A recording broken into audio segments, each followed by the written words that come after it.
साथियों, हमने पहले बांग्लादेश में जो आंदोलन हुआ और जिस ढंग से शेख हसीना को वहां सत्ता से बेदखल किया गया, इस बारे में कई बार चर्चा की है। और उस समय हमने बताया था कि किस प्रकार से अमेरिका और दूसरे देशों के द्वारा ये एक षड्यंत्र के तहत, प्लानिंग के तहत ये सारा कार्य किया गया है। अब मोहम्मद यूनिस, जो वहां के प्रभारी प्रधानमंत्री हैं, उन्होंने स्वयं एक कबूलनामा किया है, वो भी न्यूयॉर्क में जाकर। वहां क्लिंटन ग्लोबल इनिशिएटिव के कार्यक्रम में बोलते हुए, जहां की बिल क्लिंटन स्वयं मौजूद थे, पूर्व राष्ट्रपति, उस समय इन्होंने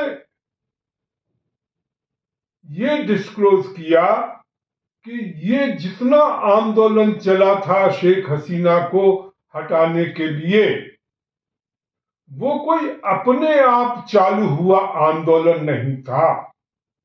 ये छात्र आंदोलन जो चला था, वो भी कोई ऐसा नहीं था कि वो स्वयं छात्रों ने चलाया था। इसके लिए बाकायदा योजना बनी थी। योजना बनाकर उसके तहत इसको चालू किया गया था और एक प्रकार से पूरे षड्यंत्र के साथ ये कार्यक्रम योजना बना करके, प्लानिंग करके ये कार्यक्रम चालू किया था। और आंदोलन करने से पहले इसकी योजना में कई महीने तक उसमें योजना बनाने में लगे थे और जो भी इसमें इन्वॉल्व थे, वो प्लानिंग के तहत जिनको काम दिया गया था, वही लोग इसमें काम कर रहे थे। और कुछ छात्र नेताओं का, तथाकथित छात्र नेताओं का, उन्होंने वहां पर परिचय भी कराया, जिनमें से एक मोहम्मद महफूज उर्फ अब्दुल्ला। उस छात्र नेता के बारे में उन्होंने बड़े उत्साह के साथ बताया कि इसने जो है पूरा आंदोलन किस ढंग से तैयार किया, किस ढंग से तैयारी की, किस ढंग से उसकी प्लानिंग की, और किस ढंग से वो बोलते हैं, किस ढंग से वो बात करते हैं, किस ढंग से एग्जीक्यूट करते हैं।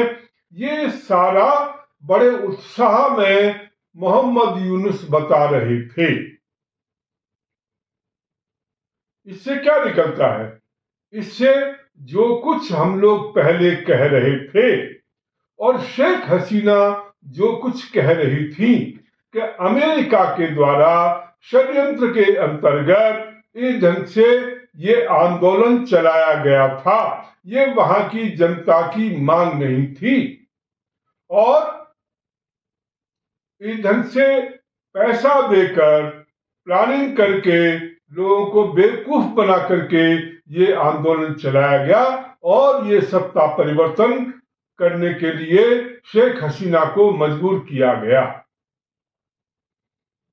अब जब मोहम्मद यूनुस वहां के जो गैर संवैधानिक प्रधानमंत्री हैं, कोई संविधान के अंतर्गत नहीं है, वो उनकी कोई अथॉरिटी नहीं है।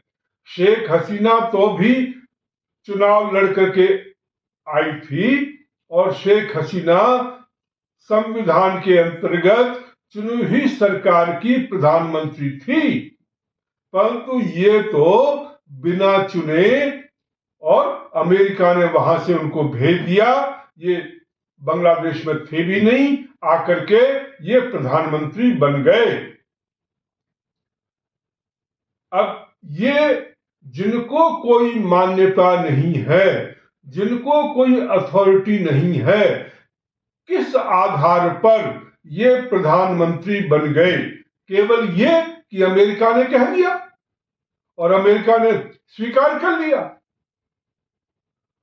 और अब देखिए कि किस ढंग की अजीब सी बात है, जो अमेरिका अपने आप को डेमोक्रेसी का पैरोकार समझता है, अपने आप को ये दिखाने की कोशिश करता है कि हम डेमोक्रेसी के लिए ये काम कर रहे हैं, वही अमेरिका डेमोक्रेटिक तरीके से, प्रजातांत्रिक तरीके से चुनी हुई सरकार को गिराता है।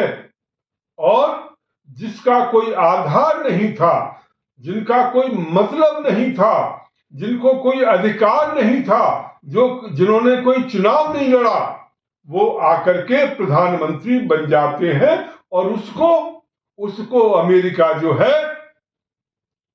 सम्मान कर रहा है, उसको आदर दे रहा है। और इस कार्यक्रम में बिल क्लिंटन की क्या आवश्यकता थी? बिल क्लिंटन वहां खड़े होकर के मुस्कुरा रहे थे। इसका मतलब उनका जो क्लिंटन ग्लोबल इनिशिएटिव जो है वो भी डीप स्टेट का एक पार्ट है। और वैसे भी वो जो उनका जो पार्टी है, वो जिससे वो प्रेसिडेंट बने थे, वो बाइडेन की ही पार्टी से बने थे, डेमोक्रेट्स जो कहलाते हैं।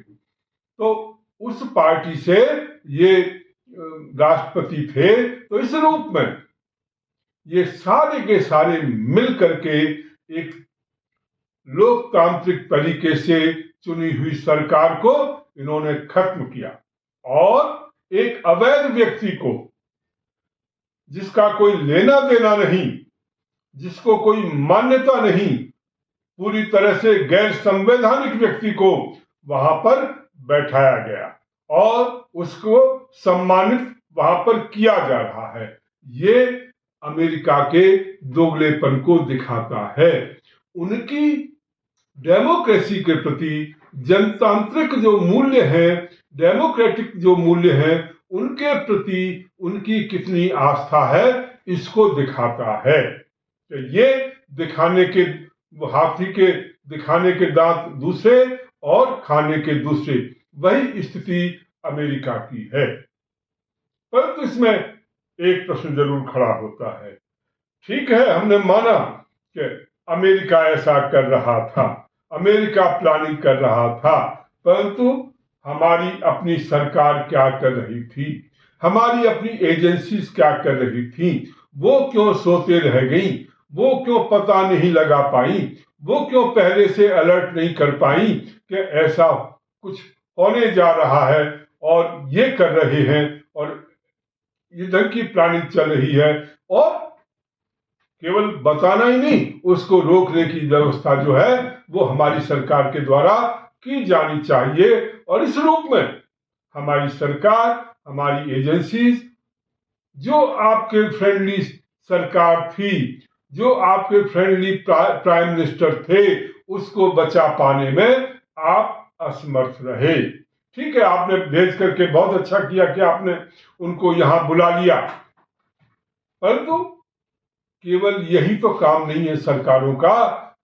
जो कुछ षड्यंत्र चल रहा था, उस आपके पड़ोस में क्या चल रहा है, ये चिंता हमारी सरकार को होनी चाहिए थी, हमारी एजेंसीज को होनी चाहिए थी, परंतु वो इस बात में फेल रहे और उसकी कीमत आज हम चुका रहे हैं।